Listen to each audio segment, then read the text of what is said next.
Hello everybody. First and foremost, I wanted to post a correction videos to the handout section and explain a couple of things related to that. Um, Number one, I was not expecting the amount of views that I got on the original tutorial video that I posted, and I just want to, thank everybody that had participated, showed up, saw it, liked it, batted it around, whatever. Um, But I got an interesting comment a few hours ago about handouts and portraits, and I wanted to address those specifically. The comment that I got was, "Thanks for the great tutorial. I do have a question though. I tried adding a handout and portrait for my players to see an object and marker like you at around 20 minutes, but my players can't click on the object. Now a token would work, and I can just turn off the grid snap for the same effect, but I'd rather use the objects. Is this even possible anymore with the new version of map tools?" Personally, I don't know, because I have not used map tools in quite a while, and that is just because life has grabbed a hold of me, and I'm in the process of doing other things. So let me clarify first of all by saying the tutorial that I made was specifically intended for a person that she asked me how I did map tools because she wanted to start DMing for her children at home, family members, whatever, and she wanted to know how I did it because she liked the way that I was doing things. So just to clarify, when I had my players over to play D&D, this is the setup that we had. We had the players table with a 55-inch TV as the players map, worked well as a DM screen. And then I had my DM desk behind it with two computers, one so that way I could see the players map, and the other one that had the DM's map on, so I could see my DM stuff, and I could also keep track of what the players are seeing on the big monitor out front. Because if you've ever played D&D in person, you understand that this table right here has some premium real estate, and that can get cluttered with books and drinks and snacks and everything like that. So I took the battle map off the table, put it up on the TV, so that way everybody could see it. So without any further ado, the answer that I'm going to suggest for people that are playing on an internet game, and this is my assumption that Tush is doing, is to make a map specifically for handouts. So right quick, I've got a sample map down here, which I've got a couple of tokens. I've got a dragon token that has vision out to 60, and I've got a player token with vision out to 40. But he's got a light source, which is why you see the dim circle on the outside, because that's in dim light. And then we've got a rug over here. So let's go side by side view so you can see what the players are seeing and what the DM is seeing as well. So I'm going to force the players to current view, center players on current view, so that way they see exactly what you are seeing.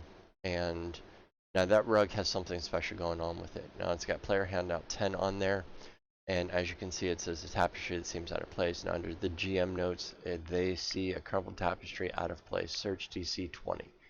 So if we go over to the player's map, all they're going to see is tapestry 5, a tapestry that seems out of place, handout 10. Now if you don't want them to see that there's going to be a handout coming out, what you can do is, since that's on the object layer, is go ahead and take that out now under the portrait. So that way if you come back to it on the token layer and you click on it, they're not going to see that, as we've got that taken out. And if you go over to the player's map, they're not going to see that. It just says, a tapestry that seems out of place. Now on the player side, that could be just enough to get them interested in it and say, hey, we've got to search this room. That tapestry seems out of place. Now on the GM side, that's where the GM notes becomes handy, because you can say, hey, search DC 20, there might be something in there, and so we're going to go ahead and we're going to edit that under the notes section because I forgot to add that previously. So we're going to add in there player handout 10. We're going to close that. Hit OK to save it.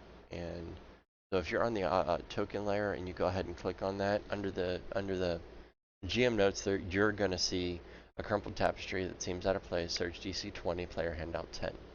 So if they go over here on the player's map, they're just going to see, tapestry, it seems out of place. So what I would then do is make a player's handout map, and we're going to switch over to that right now. And now on the player side, they're just going to see a blank screen. And what I've gone and done is I've put some vision blocking in there as well, and without the blue area, because I wanted to see, I don't want my players to be able to see outside of those areas. So real quick, we're just going to go ahead and put some vision blocking in there. We're going to take some vision out so that way they have an area to look at, because we're going to be doing players handout 10. And what I would do in this situation is I would go ahead and grab your tokens and throw a token in there, but I'm going to use a marker token instead. So we're going to use that "you are here" token. We're going to change that to an object layer so I can make it bigger for myself, because I wear glasses and I'm blind. And we're going to make that a huge token. So we're going to go down to configure, and we're going to give it vision. We're going to give it the best vision possible. We're going to take off visible to players, and we're going to turn that into a PC. And then you're going to hit OK. Then we're going to right click on it and change that to a token. So on the token layer, you can move that token around. Your players aren't going to be able to see you moving that token around. But if you drag it over to player's handout, and that's player's handout 17, we'll expose the vision and you can see the image. Now, if you have that image or in that token in the corner and you go to expose it, you're going to get the half circle, and that's not cool. And if you place it in the center of the image and expose the area, they're going to get a better vision of what the handout is going to be. The other way you can expose it is going to the fog of war, expose, hide a rectangle fog of war, and then if you just draw a box around there, they're going to be able to see it. Now, no object is made equal. So if you go and bring your token down to the smaller object and you hit expose image, they're going to be able to see it. Even if you put it in the corner and hit expose image, you might get the little elliptical. But if it was, just positioned in the center or in the corner, depending on the file and the image size, they're going to get a different view. And now the cool thing about having a handouts map for your players is that they can go into their library and they can grab an information token and drop it down. Now you may not have heard that, but you're going to be able to see that eventually, and they can go ahead and edit that information. So this one, we're going to say found under tapestry, and they can add their own notes. Barian found the map under a tapestry, and then make sure you always hit OK to save it. So they've got their information found under a tapestry. They double click on it, they've got their notes. Now the GM's notes they can't interact with because they're a player.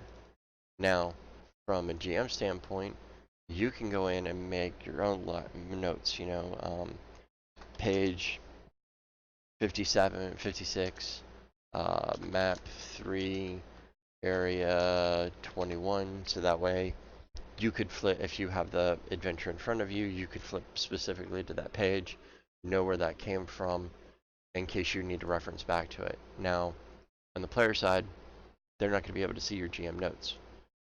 But on your GM side, you can see your GM notes. So it's a good way of keeping information private from your players. So that is one way of working around that issue, and I think that is the best way that I did that. The information I found came from another YouTuber who made some tutorials on map tools. His channel is Thomas Chapman.